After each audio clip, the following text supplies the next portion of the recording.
Good? Good. Chilling. Just waking up? We knew. Well, talk about it, man. Obviously, it's been a long layoff, man. It's been a while since we got to see you, and now you're back. It's fight week. I know you're probably a little tired, as everybody is, with all the the late nights here. But the adjustments and fight week? Yeah, the adjustments and the fucking cars racing over here all night. It's interesting. The cars make it a little tough to sleep up. Well, see, we don't get the 5-star treatment over here. Yeah, they're like at Tiki Gossen's Instagram page right now. You'll see what I'm talking about. Nice. Well, outside of those slight headaches, does it feel like, hey man, fight week again, like back in the mix of everything again? All this right now, just walked in, I just felt it. Yeah, like everything's been no people, so just kind of virtual interviews and whatever. So it feels kind of like you're just going through the motions, but it doesn't really feel too fight weekish. But yeah, I walked in the room, I didn't expect to see all you guys here. So it's cool, man. Does it feel exciting? I mean, even though like it didn't feel like really fight week until now, were you getting that kind of the butterflies, whatever, that feeling of like being close to a fight again? I mean, were you starting to feel that excitement? Nah, yeah, I feel it. You're sleeping, you're thinking about it, and fucking waking up, throwing uppercuts and shit. Like, or like thinking about the fight and what you're gonna do, and like it's just constantly in your head about Saturday or Sunday right here, right? But yeah, that's still there. That hasn't left. But the whole media and like there's the regular fight stuff, and then there's the other fight stuff that you have to do. So it's like that I haven't felt too much of, right? Which is actually kind of like a good thing for me. It just kind of lets me focus still more on what the task that's ahead of me, and yeah. I know so much of this time away has been about reinvention, right? Like things around you, within yourself, all those things. I mean, it sounds like it's been a lot. I mean, but if there was like one biggest thing or one key thing, is there something you can point to and say, man, this was the most important? I think I just feel free now, man. Yeah, for me, I feel free. Before, I didn't feel free.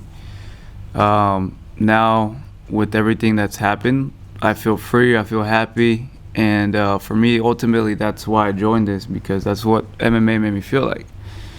When I fight, I used to fight for free, like $50, $100, like, but I loved it. When I would go in there, I would feel this way. And then somewhere along the lines, I lost it. And then now I got it back.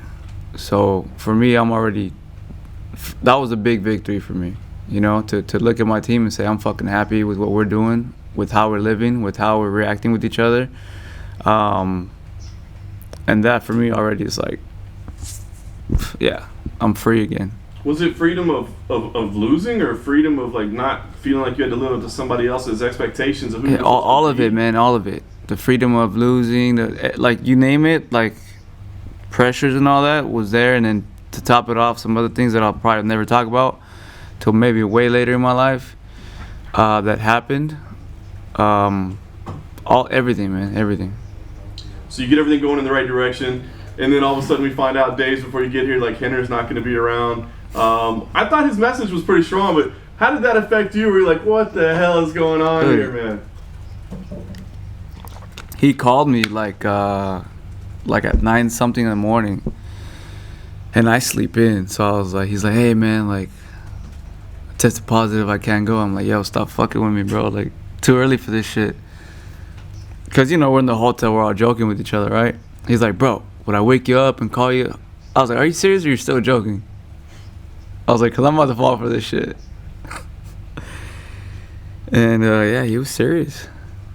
I guess he had it during training camp, and then he did his 2 weeks quarantine, everything. He wasn't sick, right, where he was bad.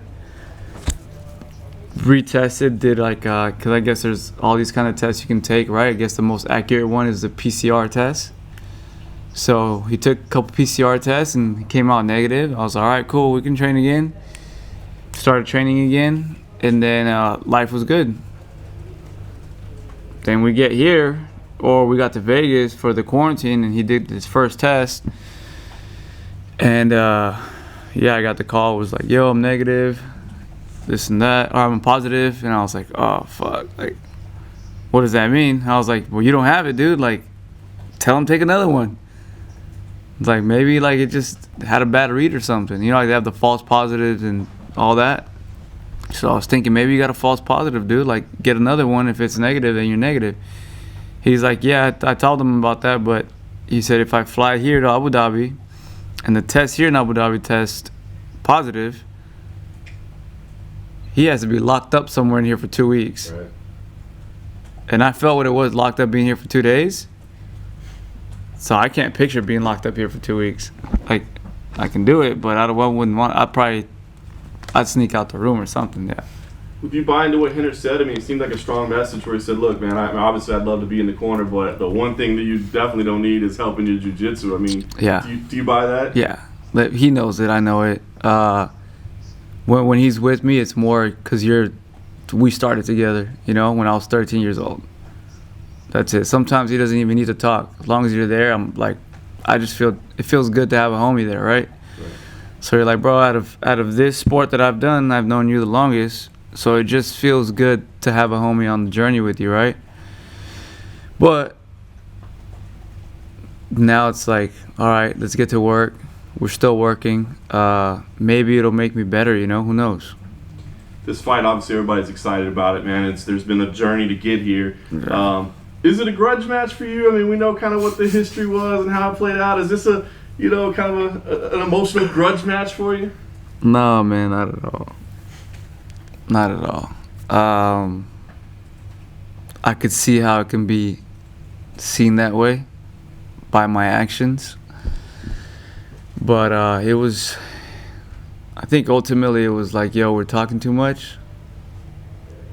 And I'm starting to get pissed. And then now little people are chiming in and shit. So it's like, if you really want to go to war with me, this is the beginning. Like, I can get petty as fuck. I don't want to. It's unprofessional, right? As I'm sure all you guys know. I don't have to tell you. I should know, but it's not the worst case that's happened in the UFC. No. Yeah. So, so yeah. But I think it was very clear. Kind of like, yo, let's stop this shit and let's just do what we started with, which was we started with a good start. The whole world had the eyes on us and we didn't have to be the shit talkers or nothing. And then somehow along the way you decided to go back to it. So I was like, all right, man, like, it's still a big fight, like you said, without any trash talk. Yeah, man. Like, you have great finishes. You're on a streak. I have great finishes. I'm gonna come back. I'm hungry. This fight sells itself. Your style, my style, the way we collide. You know, Abu Dhabi, I hope, has good hospitals because we're both gonna be in that shit by the end of the night. But yeah, man, it's like there's no need, trash talk or not. You know, like, I have nothing but bad intentions for him when we both get in there. You know, this journey has been about you kind of returning and getting back and getting the passion again, that sort of thing. So knowing that, when you get in there, are you thinking about rankings, where this puts me? Does this give me another title shot? I mean, are you thinking about those things, or is this more just about you getting back to you and your passion and your journey? This was all about just kind of coming back, taking a fight that's not easy, right? Because everyone knows something like this happens, they're like, oh, let's rebuild them again or do something. I was like, I don't need rebuilding in the fight world. I need rebuilding in the training world. I got my rebuilding in the training world.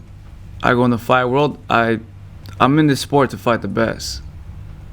That's why I love this shit. Because it's like, yo, let's test your will against mine. Let's test your chess pieces against mine. Let's go to war.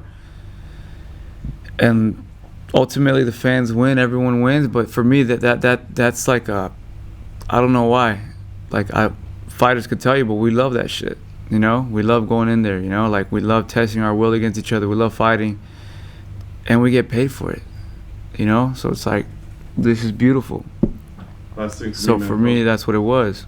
I would say last thing for me, man. I mean, obviously your last one out was an absolute epic war, but you've had some, you know, dominating. It was a banger, man. So. Yeah. So what are we gonna see? I mean, when you play this one out, I mean, I can't imagine you want to put your body through that again, but it sure was one hell of a night. So what do you want to do? Do you want to go out there and have another kind of epic performance like that, or do you feel like you want to go and dominate somebody? Bro, I will take whatever I can get, obviously. If if I get a quick knockout, if I get a submission, the name of the game is to win. Obviously, you can tell I'm emotional, right? So it might go to a war. I might piss my team off. But fuck it.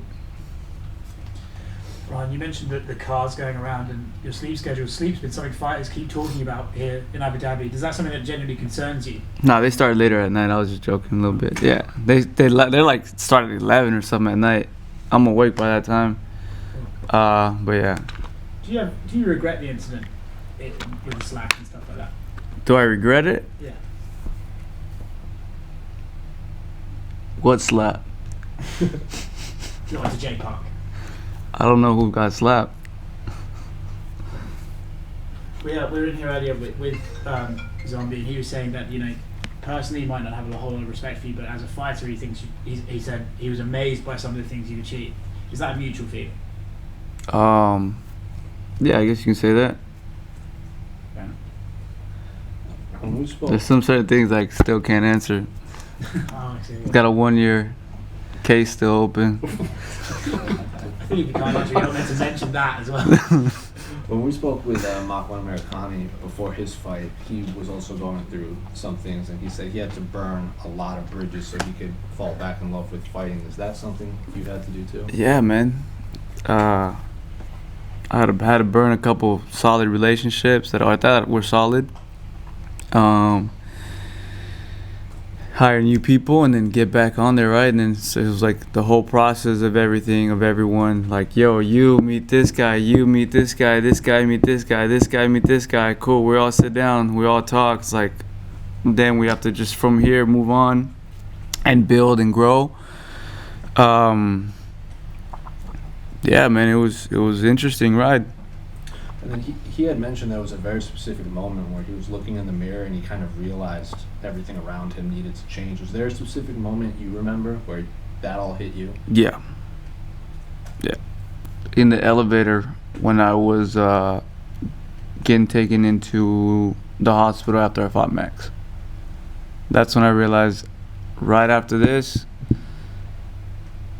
I'm done. I was like, this is it. I go, when I come back, I go, all these people are gone. And then when Zombie and his coach were in here, he said everyone keeps asking about your grappling versus his grappling, this and that, but no one's talking about the striking, and he thinks that's much more interesting to talk about. Do you agree with that assessment? I mean, the fight's gonna start standing up, dude. So yeah, he makes a point.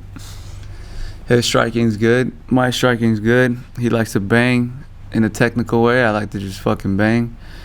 Obviously, I've been trying to get better, right? So my goal is here to come and show you guys, and do that. And as far as for the ground, I mean, yeah, it's not a jiu-jitsu tournament. If it was, I'd fucking eat him alive. But yeah.